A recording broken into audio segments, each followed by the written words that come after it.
शुक्ला पद्मा एकादशी। युधिष्ठिर बोले, हे केशव, आषाढ़ शुक्ल की एकादशी का क्या नाम है, उसके देवता कौन है, यह मुझसे कहिए। श्री कृष्ण बोले, हे महिपाल, तुमने बहुत ही सुंदर प्रश्न किया है। जगत में एकादशी से पवित्र और कोई पर्व नहीं है, इसलिए शुक्ल पक्ष की एकादशी का व्रत मैं कहूँगा। आषाढ़ शुक्ल की एकादशी का नाम पद्मा है। ऋषिकेश भगवान के प्रसन्न करने को यह उत्तम व्रत किया जाता है। तुमसे मैं पुराण कथा को कहता हूँ, जिसके सुनने से बड़े पाप नष्ट हो जाते हैं। सूर्यवंश में सत्यवादी प्रतापी महान दाता नाम का एक चक्रवर्ती राजा था। वह राजा धर्म से अपने पुत्र की तरह प्रजा का पालन किया करता था। उसे राज्य करते हुए बहुत वर्ष बीत गए थे। 3 वर्ष तक उसने राज्य में वर्षा नहीं हुई। उसकी प्रजा भूख और प्यास से पीड़ित होकर व्याकुल हो गई। अन्न के अभाव से पीड़ित होने के कारण उसके राज्य में काल पड़ गया। फिर प्रजा आकर राजा के पास बोली, हे राजन, पिछले 3 वर्षों से वर्षा न होने के कारण सब प्रजा त्रस्त है। हे नृपते, अन्न के न होने से प्रजा नष्ट हो रही है। ऐसा यत्न करिए जिससे कल्याण हो। राजा बोला, आपने सत्य कहा। मैंने बुद्धि से विचार करते हुए अपना दोष नहीं देखा, तथापि मैं प्रजा के हित के लिए यत्न करूंगा। ऐसा विचार करके राजा ने कुछ सेना के साथ ली ब्राह्मण को प्रणाम करके गहन वन में चला गया। तपस्वी मुनीश्वरों के आश्रम में विचरने लगा। राजा ने ब्रह्मा के पुत्र अंगिरा ऋषि को देखा। उनके तेज से दिशाओं में प्रकाश हो रहा था। दूसरे ब्रह्मा की तरह मालूम होते थे। उनको देख जितेंद्रिय राजा प्रसन्न हुआ और सवारी से उतरकर हाथ जोड़कर चरणों में प्रणाम किया। ऋषि ने आशीर्वाद देकर राज्य के 7 अंगों की कुशल पूछी। राजा ने अपनी कुशल और आने का कारण बताया। राजा बोला कि मैंने धर्म से पृथ्वी का पालन किया है, परंतु मेरे राज्य में वर्षा नहीं हुई। इस कारण मैं नहीं जानता। इस संदेह को दूर करने के लिए आपके पास आया हूँ। शांति और कल्याण की विधि से प्रजा के सुख की बात कहिए। ऋषि बोले, हे राजन, अब सतयुग में सब युगों से उत्तम है। इस युग में मनुष्य ब्रह्मज्ञानी है। इसको धर्म के 4 चरण सम्मिलित है। इस युग में ब्राह्मणों को तपस्या करना, वेद पुराण पढ़ने का अधिकार है, परंतु तुम्हारे देश में शूद्र तप कर रहा है। उसके अनुचित कार्य से वर्षा नहीं हो रही। उसको मारने का उपाय करो जिससे दोष शांत हो। राजा बोला, तप करते हुए को बिना अपराध के मैं कैसे मारूं? दुख दूर करने को धर्म का उपदेश दीजिए। ऋषि बोले, हे राजन, जो एकादशी है उस एकादशी का व्रत करिए। आषाढ़ शुक्ल के पक्ष में पद्मा नाम की एकादशी आती है। इस व्रत के प्रभाव से निश्चय ही वर्षा होगी। सब सुख सिद्धियों को देने वाली, सब उपद्रवों को नष्ट कर देगी। है नृप, तुम प्रजा और परिवार सहित इसका व्रत करो। मुनि का यह वचन सुनकर राजा पहले महल में आया, पद्मा एकादशी का व्रत किया। व्रत करके राज्य में वर्षा हुई। भगवान की कृपा से मनुष्य को सुख हुआ। इस कारण इस उत्तम व्रत को करना चाहिए। एकादशी देवशयनी एकादशी भी कहलाती है। हे राजन, भगवान को प्रसन्न करने के लिए मोक्ष की इच्छा करने वालों को देवशयनी का व्रत करना चाहिए। चातुर्मास व्रत का प्रारंभ भी इससे ही किया जाता है। युधिष्ठिर बोले, हे कृष्ण, विष्णु के शयन पर कैसे व्रत करना चाहिए? हे देव, कृपा करके चातुर्मास में जो व्रत कहे उनको मैं तुमसे कहता हूँ, तुम सुनो। आषाढ़ शुक्ल में जब सूर्य कर्क राशि में प्रवेश करता है, तब एकादशी के दिन जगत के स्वामी मधुसूदन भगवान को शयन करना चाहिए। जब सूर्य तुला राशि पर आ जाए तब भगवान का उद्यापन करना चाहिए। आषाढ़ शुक्ल की एकादशी को उपवास करें। चातुर्मास का व्रत करने का यत्न करें, नहीं तो साल भर के पाप नष्ट नहीं हो सकते। जिस महीने से संक्रांति न हो वह देवता और पितरों के काम में वर्जित है। जब महीना मलमास का हो अपवित्र है, इसलिए बुद्धिमान मनुष्य इससे देवता और पितृ कार्य न करे। जो कोई मनुष्य इस व्रत को करता है वह अंत में सूर्य के समान प्रकाशमान विमान में बैठकर प्रलय के समय तक विष्णु के लोक में निवास करता है। जो कोई देवता के मंदिर में सफाई जल छिड़कते हैं, सावधान होकर चातुर्मास व्रत का व्रत करते हैं, हे विप्रेंद्र, वह 7 जन्म तक सत्य और धर्म से तत्पर होते हैं। जो कोई दूध, दही, घी, शहद, बूरे चातुर्मास से भगवान को स्नान कराता है, उनका विष्णु के समान रूप होता है और अक्षय सुख को भोगता है।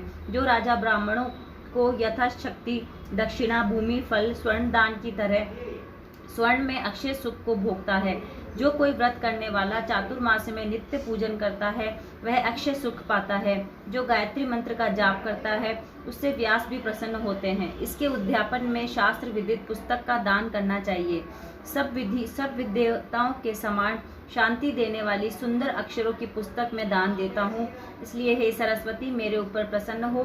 इस प्रकार प्रार्थना करनी चाहिए। जो कोई नित्य प्रति पुराण अथवा धर्मशास्त्र को सुनता है वह पुण्य आत्मा, सुखी, धनी, धर्मात्मा होता है। जो कोई शिवजी अथवा केशव का जाप करता है वह व्रत की समाप्ति से उस देवता की स्वर्ण की मूर्ति दान करता है। 5 मुख वाले बैल पर बैठने वाले, हर एक मुख में 3 नेत्र, कपाल, त्रिशूल, खंडक धारी, जिसके माथे में चंद्रमा है, ऐसे सदा शिवजी हैं। आपने देवता के निमित्त अमृत को छोड़कर वह हलाहल विष को ग्रहण किया है। हे प्रभु, मैं आपकी शरण में हूँ, आप प्रसन्न होइए। इस प्रकार प्रार्थना करें। नित्य कर्म करके सूर्य को अर्घ दें। सूर्य मंडल में स्थित जनार्दन भगवान का ध्यान करें। व्रत की समाप्ति में स्वर्ण, लाल वस्त्र, गोदान करने से बल की प्राप्ति होती है। व्रत करने वाला चातुर्मास में भक्ति से व्याहित अथवा गायत्री मंत्र के से तिल का हवन करे। व्रत की समाप्ति से बुद्धिमान ब्राह्मण के लिए उसे 108 या 11 तिल से भरे हुए पात्र दान में दे। यह कायिक, वाचिक, मानसिक सब पापों से छूट जाता है। उसके रोग नहीं होता, उत्तम संतान होती है। हे देव, हे जगन्नाथ, मैं तिल का पात्र दान करूंगा, मेरे पाप नष्ट कर दीजिए। इस प्रकार से प्रार्थना करें। जो सावधान होकर चातुर्मास में अन्न को होम करे तो व्रत की समाप्ति में वस्त्र अथवा स्वर्ण घी का कलश दान करना चाहिए। ऐसा करने से ब्रह्मा के समान हो जाता है। जो कोई पीपल की सेवा करके समाप्ति में वस्त्र दान करता है वह सब पापों से छूटकर विष्णु का भक्त होता है। जो तुलसी धारण करता है वह सब पापों से दूर हो जाता है और विष्णु लोक को जाता है। हे पांडव, व्रत की समाप्ति में उसे ब्राह्मण भोजन कराने चाहिए। देवशयनी होने पर धूप को प्रातः काल माथे पर धारण कर लक्ष्मीनाथ के प्रसन्न करने के लिए मंत्र पढ़े। हे दुर्ग, तू अमृत से पैदा हुई है, सूर असुर सबसे तू वंदना की गई है, तू सौभाग्य और संतान देने वाली है। हे कुरुश्रेष्ठ, व्रत की समाप्ति में सोने की धूप बनवावे। सब उस धूप के अग्रभाग के पत्ती को बनवाकर वस्त्र, दक्षिणा समेत ब्राह्मण को दान करें। इस प्रकार जो सावधानी से चातुर्मास का व्रत करता है उसे दुख और रोग का भय नहीं रहता। पापों से छूटकर सब लोक में आनंद को भोगकर स्वर्गलोक से सुख भोगता है। जो कोई केशव अथवा शिव के सामने नित्य कीर्तन करता है उसको जागरण का फल मिलता है। व्रती को सुंदर बजने वाला घंटा देवता के निमित्त दान करना चाहिए और प्रार्थना करनी चाहिए कि हे सरस्वती, हे सुंदर मुखी, मेरे अध्ययन में जो मूर्खता हुई उसको दूर कर तू घंटा के शब्द से प्रसन्न हो। व्रत की समाप्ति में 2 अथवा 1 दूध की गौ देनी चाहिए। हे राजेंद्र, जो शक्ति न हो तो 2 वस्त्र देने चाहिए। जो कोई पितरों की भक्ति करता है वह अखंड सुख को प्राप्त करता है। व्रत की समाप्ति में जो ब्राह्मणों को भोजन करवाता है उसकी आयु और धन बढ़ता है। जो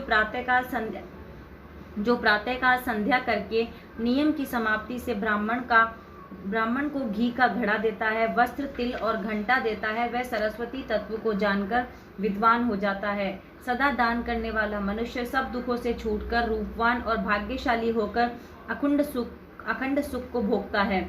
जो नित्य शाक, मूल, फल तथा शक्ति ब्राह्मणों को देता है वह व्रत के अंत में बहुत समय सुख भोगकर राजयोगी होता है। जैसे शाक मनुष्य को तृप्ति कारक है उसी तरह सब देवताओं को भी प्रिय है। वैसे ही कंद, मूल, फल, पुष्प ये देवताओं को प्रिय है।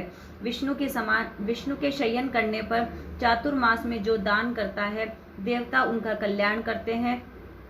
हे अनघ्य मनुष्य, सूर्य नारायण की प्रसन्नता के लिए सुशील ब्राह्मण को सौंठ, मिर्ची व पीपल दे। उस सौंठ, मिर्ची, पीपल में दक्षिणा रखकर इस मंत्र को पढ़े। जैसे सौंठ और मिर्ची, पीपल मनुष्य को सब रोगों से दूर करती है, वैसे हे सूर्य भगवान इसके दान से प्रसन्न होते हैं। बुद्धिमान मनुष्य को भले प्रकार से व्रत करके उद्यापन करना चाहिए। हे पार्थ, इसके करने से केशव भगवान प्रसन्न होते हैं। दिन में भगवान के क्षीर सागर में शयन करते हैं और जब जागते हैं तो उतने दिन एकाग्रचित से व्रत करके मनुष्य को गरुड़ ध्वज भगवान श्रेष्ठ गति देते हैं।